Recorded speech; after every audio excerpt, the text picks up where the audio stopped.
Hiniling naman ng Teachers Dignity Coalition na ipatupad ang region-wide class suspension sa Metro Manila.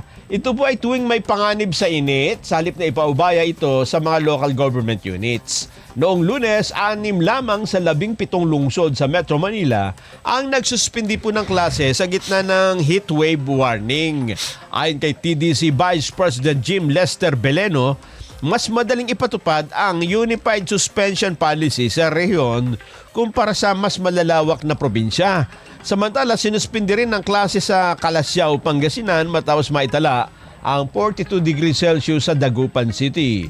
Kaugnay nito, inaprubahan ni Pangulong Ferdinand Marcos Jr. ang pagbabalik ng pre-pandemic school calendar kung saan magsisimula na po ang klase sa June 16 at magtatapos March 31, 2026.